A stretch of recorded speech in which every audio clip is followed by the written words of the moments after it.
তাকে অনুরোধ করছি আপনি পতাকা উত্তোলনে অংশগ্রহণ করুন।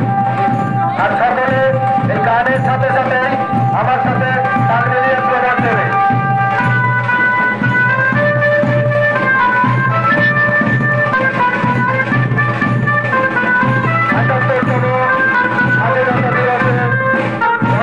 পরিচালিত বিদ্যালয় বিদ্যানিকেতনের ছাত্রছাত্রীরা এবং সকল অভিভাবক অভিভাবিকা রঞ্জনটা পরিচালন কমিটির সদস্যরা বিদ্যানিকেতনের দিদিমণিরা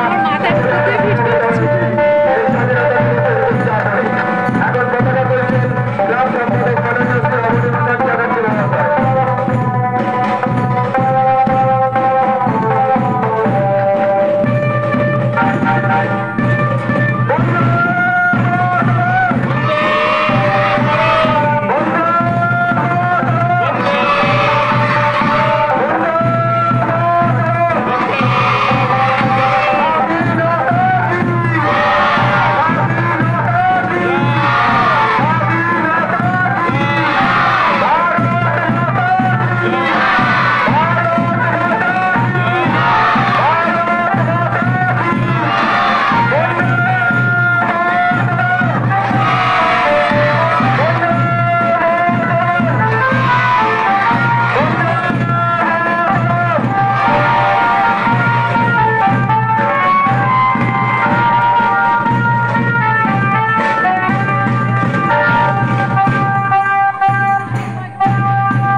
আচ্ছা ছাত্রছাত্রীরা হ্যাঁ তোমরা এদিকে এদিকে মুখ করো, তোমরা এদিকে মুখ করো। আজকে স্বাধীনতা দিবস, এটা তোমরা নিশ্চয়ই জানো, জানো তো সকলে? জানো। ৭৮তম স্বাধীনতা দিবস।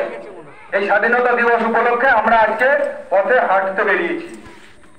কেন আমরা হাঁটতে বেরোই? এই স্বাধীনতা দিবস বা বিভিন্ন মহাপুরুষের যে আমরা জন্মদিন পালন করি, নেতাজি সুভাষচন্দ্র বসুর জন্মদিন পালন করি, আমরা ২৫শে বৈশাখ রবীন্দ্রনাথের জন্মদিন পালন করি, তেমনি স্বাধীনতা দিবসে আজ আমরা পথে নেমেছি।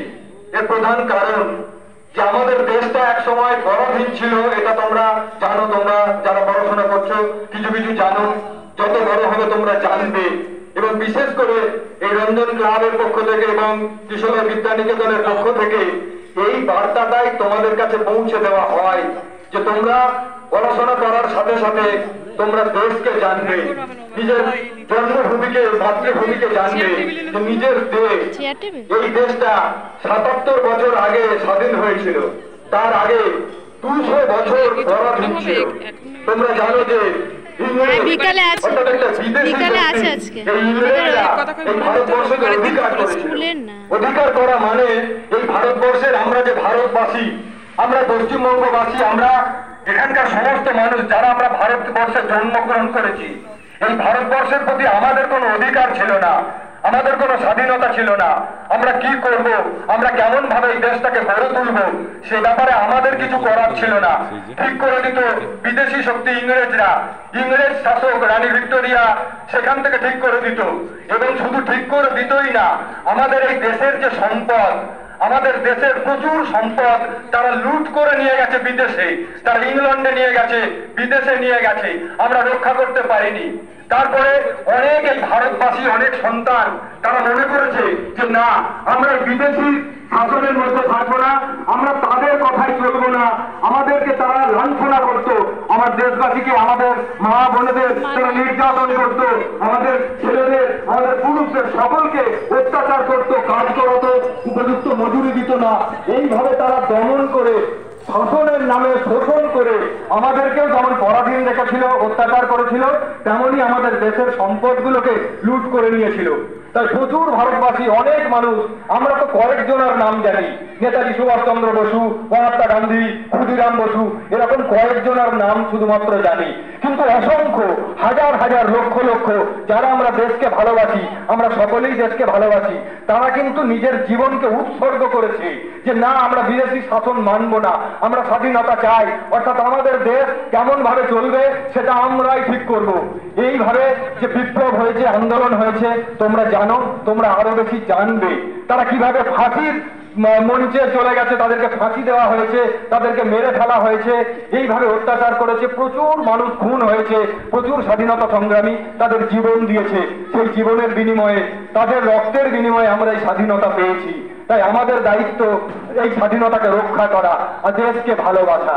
তোমরা যত বড় হবে, বড় হওয়ার সাথে সাথে জানবে, এবং এই দেশ আমাদের দেশ, এই দেশকে রক্ষা করতে হবে, ভালোবাসতে হবে।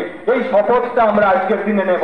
এই জন্যই আমরা আজকে একটুখানি কষ্ট করে হাঁটতে বেরিয়েছি, সকলেরই খুব কষ্ট হয়েছে, কিন্তু এই কষ্টটুকু করতে হবে, কারণ অনেক মানুষ অনেক কষ্ট করেছে, জীবন দান করেছে এই স্বাধীনতার জন্য। আমি আর কিছু বলতে চাই না, আমিও জানবো, তুমিও জানবে, সকলে আমরা জানবো আমাদের দেশকে। তোমরা সকলে ভালো থেকো এবং আগামীর পথে এগিয়ে চলো। আমরা শেষ করব শেষ স্লোগান দিয়ে, ভারত মাতা কি, ভারত মাতা কি, ভারত মাতা কি, বন্দে মাতরম, বন্দে মাতরম, বন্দে মাতরম।